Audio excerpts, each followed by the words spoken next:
40. And Mr. Powers, would you do us a favor, please, and take attendance? Yes, it's John DeGrace. Present. John Durso. George Gordon. Linda Green. Wanda Jackson. Here. Ed Powers, present. George Cibron. Present. Donna Toohey. Present. Kathy Weiss. Present. Bridget Russell. Present. Dr. we have a quorum. That is excellent. Thank you very much. I'm going to ask for approval of the minutes of the January 14th meeting. Do I have a motion? I'll give you that motion. Thank you. Do I have a second? Second. Second. All those in favor? Aye. Any abstentions? Any against? All right. Reports of the standing committees, Finance and Capital. Mr. Powers, would you please read that resolution for us? Yes, resolved upon the recommendation of the Nassau Community College Board of Trustees, Finance and Capital Committee, the Nassau Community College Board of Trustees hereby approves that the rental fee be waived for the use of Nassau Community College Physical Education Complex for the 2020 Nassau County Empire State Games for the physically challenged, scheduled from Thursday, May 28th through Saturday, May 30th, 2020, and be further resolved that all associated personnel and maintenance costs will be borne by the user. Do I have a motion to consider this item? Motion. I have Mr. Powers, and then you'll be a second, Ms. Russell? Yep.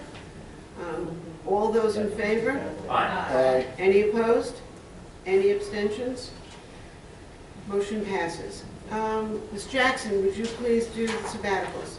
Resolved upon the recommendation of the Nassau Community College Board of Trustees Personnel Affirmative Action and Labor Committee, the Nassau Community College Board of Trustees hereby approves the following named faculty members are hereby granted sabbatical leave as indicated during the 2020-2021 academic year to pursue appropriate educational or professional activities to enhance their professional competence and or service to the college. 1 half-year sabbaticals fall 2020, Thomas Bruckner, Robert Costello, Anna Fowlback, Mila Bachara, Sakina, Andrew Shop, Sylvina, Tricia Flores, Nathan Wasserbauer. 1 half-year sabbatical spring 2021, Cheryl McBride, Stephanie Sappy. Full-year sabbaticals 2021, Catherine Jason, Mary Lannon, Gina Sibley, Beth Beatrice Smith, Scott Walden, and John Woods. Do I have a motion to consider this item? So moved. Thank you. Do I have a second, please? Second. Okay. All those in favor? Aye. Any against? Any abstentions? God bless you. I make a motion under Article 8, Section C, Sub 6 of the Board's Rules of Procedures to allow for the consideration of 4 items that did not appear on the calendar. Second. Second by Mr. Powers. Thank you. Is there any discussion? All in favor? Aye. Any against? Any opposed? The motion passes. Ms. Russell, would you? This is the first reading of the amendment to Policy 1200 of the Board of Trustees Policy Manual. The following is a summary of Policy 1200 Board of Trustees Rules of Procedure. Policy 1200 sets out the rules and procedure of the Board. The Board of Trustees, as the policy-making body, has the responsibility to establish, review periodically, and evaluate the policies and procedures of the college and amend the same when appropriate, subject to law. Are there any comments from the Board or Dr. Williams on Policy 1200? Just add that I certify that I've reviewed Policy 1200 and it has been submitted for consultation to the appropriate constituencies within the college prior to submission of the Board.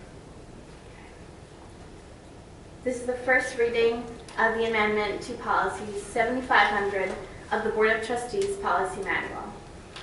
The following is a summary of Policy 7500, Building and Program Naming. The purpose of this policy is to provide guidelines that govern the permanent naming of physical and non-physical assets of the college. Are there any comments from the Board or Dr. Williams on Policy 7500? Similar to the Policy 1200, this policy has also been reviewed and submitted for consultation to appropriate constituencies within the college prior to submission to the Board of Trustees.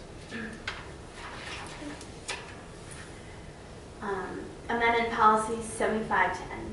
This is the first reading of the amendment to Policy 7510 of the Board of Trustees Policy Manual. The following is a summary of Policy 7510, plaque recognition. The purpose of this policy is to establish guidelines to support the efforts of the college and its students when a plaque is appropriate to honor an individual and when the honor may or may not be accompanied by a financial bequest. Are there any comments from the board or Dr. Williams on Policy 7510?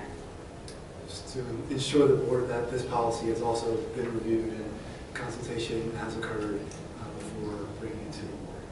And I'll just make one comment about those last two policies. There were amendments made to those policies to ensure that if a particular individual no longer meets the code of our college, that their names or their plaques might then be removed, and that was the reason for the amendments. All right, we have another item, which is a contract amendment. Dr. Tooman, would you read that? Be it resolved that the Board of Trustees of Nassau Community College herewith authorizes the Chair of the Board of Trustees to execute an amendment to the employment agreement between the college and Dr. Jermaine F. Williams. Said amendment having been reviewed and approved by the members of the Board of Trustees. Do I have a motion? So moved. Thank you. Do I have a second? Second. All those in favor, is there any discussion? All those in favor? Aye. Any against? Any abstentions? Dr. Williams, your report. Congratulations. Thank you. Congratulations. Thank you. And I appreciate the opportunity, as always, to provide a report. Good evening, everybody, those here and those who may watch later. As you know, I'd like to start off with a student highlight, and I was fortunate enough yesterday, for those of you who we've been in meetings together, you've heard me say a little bit of this today, but our board members have not. I was fortunate enough to spend several hours with students yesterday afternoon at both the Student Government Association Executive Board and the Student Senate meetings. It was really fantastic to witness our students, both those who have a leadership role at the college and those who do not officially have a leadership role at the college, in action. These individuals dedicated the entire afternoon to kind of the ongoings and the inner workings of our essentially our student government body and our student executive board. It's quite fascinating because these students sit on actual academic senate committees, and during the latter part of the afternoon they will report out what has occurred. So it's really kind of an awesome informational yet checks and balances to ensure that the students are involved and their voices heard. And actually, just to highlight that even further, we have a new president of SGA and a new vice president of SGA for the remainder of this year. The new vice president, Kevin, is coordinating with New York Public Interest Group, NYPIRG, a trip to Albany for students for the Higher Ed Education Day that's occurring on the 27th of February of this month. So this is a fantastic opportunity where a busload of students will go up to Albany. They will kind of gather en masse, and they will also go to offices. It's fantastic. It's coordinated, with SUNY, with NYPIRG, and some other entities, and we are participating thanks to our Vice President Kevin. So it's pretty cool. Enrollment, spring 2020, thanks to the diligence and hard work of so many, we went from this. You'll remember this. From about 14% down 2 months ago to last month being about 8% down to, as of census date today, we were 6.75% down. So 6.75% down. And as you know, we the budget was predicated on a 7.5% decrease. So we're ahead, and that's a fantastic place to be in. And again, thanks to the work of so many. We look forward to summer 2020 and fall 2020, based on, the fantastic opportunity that online has provided for Winthrop. I know that people have endeavored to enhance online for summer, so that's fantastic. We're also seeking to engage our Strategic Enrollment Management Committee of the Senate, Institutional Planning Committee, President's Cabinet, and general feedback from the college community to identify and or act upon previously identified enrollment strategies that can be implemented as soon as spring 2020, which will impact summer 2020 and fall 2020 enrollments. And as you know, kind of getting to know each other, I think we've hopefully grown to know that I like to share a little data point or two. And as we review the data, it provides an opportunity to share our reality. And as I'm going through and continuously learning, I've heard people and constituents say that part of our situation is our new students. It's our new students. We're new students. We're losing new students. We're not getting enough new students. And based on fall 19, our new students in all new student categories, which is new, transfer, and readmit, our new students were up by 1.51% in fall of 19. Okay? Now in spring 2020, the same group, that same cohort of new students, new, transfer, readmit, they were down by 4.59%. And I say that slowly and kind of methodically to share, again, we were down by 5.58% in the fall and 6.75% for the spring. There's a huge conversation that our college has, and so many of us know, around retaining our students. Right? So those numbers that we were down by, they don't necessarily coincide with the idea that the issue is all around new students. Are there opportunities for us to pursue? Absolutely. Have so many been pursuing those opportunities, and will they pursue more in regards to new students? I'm quite certain. At the same time, we do need to recognize that this data shares a huge opportunity for us to continue and have more conversations in regards to what we're doing for our returning students. Really quickly, as I close out our budget and lobbying, the state budget was released last month after our last Board of Trustees meeting. The 100% floor for community colleges was not present in that budget. This is extremely important for all of us. As a reminder, this would have provided community college with 100% of the state funding from last year. The current proposed state budget of $2,947 per full-time equivalent will place our college and many community colleges in the state in an extremely dire situation. Please, for those of you here and those of you watching this later, remember that last year, in order to balance our budget, we had to take in budgetary adjustments in the form of, analyzing and decreasing part-time and overtime, the agreement to use $6.5 million of our fund balance, raising tuition by $250, and receiving a 98% floor from the previous year, which equated to $2.4 million in revenue. So that 98% floor of last year, equivalent to $2.4 million. That was last year. So the FTE hits us even harder this year if this stands. So we really need to lobby for this floor. While the 100% floor does not make us whole, I want to reiterate, it does not make us whole.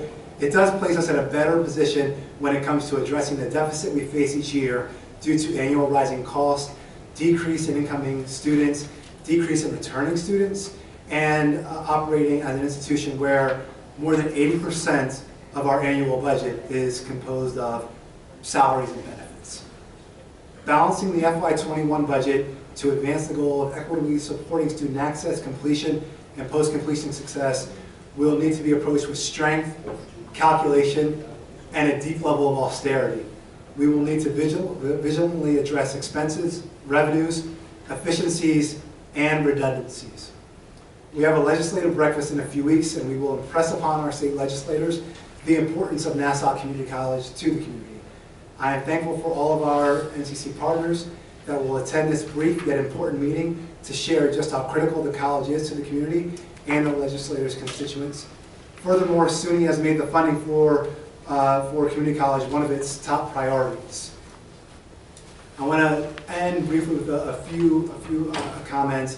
Last week, I was privileged to share a day with our NCC FT Vice President, Donna Hope.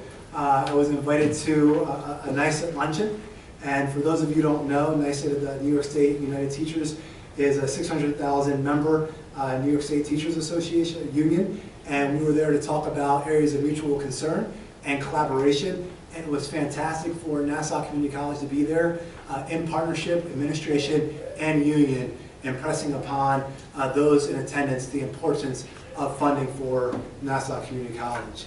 For those of you who don't know, the SUNY Board Chair, Dr. Meryl Tisch, was on campus last week. This was fast and furious. She's visiting all 64 institutions. So I'm thankful to all at the college who were able to quickly pivot and play a role in our quick yet impactful meeting. And in closing, I want to share that it's a pleasure to announce that we've hired a Director of Marketing and Communications, and we are in the final stages of the hiring process for the Vice President of Institutional Advancement. I'll keep people posted about that role. As I said, we're in the final stages, more to come. But for the former, Lindsay Angioletti has joined us with more than 15 years of experience and having previously served as a Director of Corporate and Communications at Altice. Prior to that, she was the Associate Director of Public Relations at Hofstra University. Lindsay has extensive experience in marketing, advertising, and public relations. She started Monday, February 3rd, and she has hit the ground running. So I'm thankful to all who have played a role in getting her here. I remain extremely humbled and overjoyed to serve as the President of Nassau Community College. Thank you all very much. Thank you, Dr. Williams. We have a speakers list, a short speakers list, so I'll invite Frank Fresenda.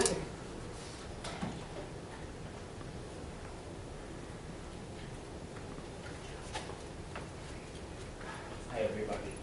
So, on February 3rd and 4th, Donna Hope and Dawn Smith, Vice Presidents of the NCC FT, and Uzo Usana from the Math Department, they went up to Albany at NICET's SUNY Lobby Day.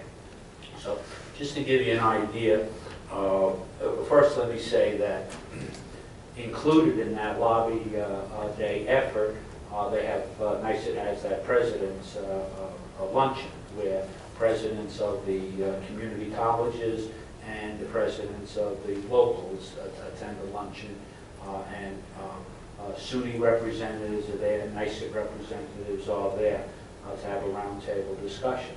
So I had emailed Dr. Williams about a month or so ago and asked him, I told him that the last time the president from Nassau Community College attended this meeting was Dr. Finelli. And so I've been going up every year since then without Dr. Finelli, and I was starting to, in the chair next to me, I was starting to put trolls and effigy dolls and just everything. But Dr. Williams attended this, and I'm so happy you did. Thank you very much, okay?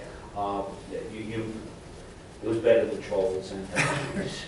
So having you there, and I hope you learned a lot. We may need to cut that out of tape. So just so you know, one of the things that NICET and what we're lobbying for is not the 98% floor. We're lobbying for a $250 increase in FTE money, okay? Plus, we're asking for a 3-year average, okay? That will bring it up to about, what is it, $3,197 per FTE. Now, we had agreed upon this hybrid model, this funding language, this model language with SUNY, NICET has, and we're not quite sure why SUNY has backed off this year, but those conversations continue. Another thing that's a real problem that we're lobbying for is this thing called the TAP gap, okay? You know, our tuition at Nassau Community College is somewhere around $5,600, okay? The most that TAP gives students is $5,165. That's about a $450 gap, okay? That we're on the hook for. And that is something that we're up in Albany also trying to close that gap to save that kind of money. But I do want to say we're working with the college, we're working with the students, we're all working on this together. I think that I think it's going to be better than the governor's budget. We'll get something out of it. And again, Dr. Williams, thank you for, I understand you drove up with Donna Hope, and she said that she really, it was really nice driving up there with you, got to know you on a personal level, not too personal, but...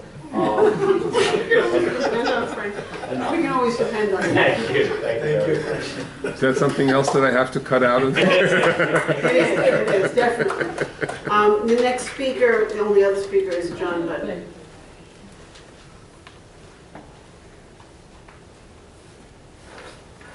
Good evening. For those of you who don't know me, I'm a graduate of Nassau Community College, having been born here when it was Mitchell Field Air Force Base. In 1969, I got my associate's degree, I believe it was called High Honors. I went on to Hofstra, graduated from there, cum laude, and Hofstra Law School with distinction. I'm retired now. I'm here because I am very worried because of the financial hardship that is imposed by students here, and has been imposed by students, by the state reneging on its commitment that goes back as far as 1959, that the state was going to be responsible for 1/3 of the operating cost here. It's currently down to about 20%. And I know they cut the budget by almost $1 million last year. You guys, that is to say, individually, your staff, when you encounter and go to Albany and speak to state senators and speak to assemblymen and speak to people in the budget portion of the governor's office, must emphasize the role that the lack of financial support by New York State has been having in the reduction of the enrollment here, because I hear kids, I hire kids, okay? They talk about, oh, should go Nassau, go Farmingdale, go Westbury, and they all talk about going to Farmingdale and all Westbury because of the superior programs, and that the cost ultimately is lower to them. This is a serious, serious problem. You guys gotta get to work and talk to the governor. You know, the governor has a Nassau County office here, over in Hicksville, where the unemployment office is. Okay, and that's a key to the floor above. You guys should be doing all you can to lobby the state senate, the assembly, and there's another source that you have not really been able to bring home for the college. How much, if any, has the college's revenue been increased from Nassau County? I don't believe there's any increase in about the last 10 years that I am aware of. If there is, I'd like somebody to show us. They're over in Minneola. They meet alternate Mondays. There are 19 people that you, your students, your faculty, your staff can go over and talk to, in addition to the county executive's office and the budget office. Please go do what you gotta do to help provide the financial basis that Nassau Community College needs to be a successful portion of what many people up in Albany seem to be forgetting about. Nassau Community College is part of SUNY, we're part of the State University, okay? I'm very proud to have been named, I don't know how this happened, a life alumni member here. But I will try and do what little I can, and I hope all of you can do either much more than mine in my own poor way, can try to do to help Nassau Community College to be a better place for its students and for the future. Thank you all very much for putting up with me. Thank you, Mr. Budnick, and we do share your concerns. We share the same concerns about the state. I understand that. And we are working individually and as a group.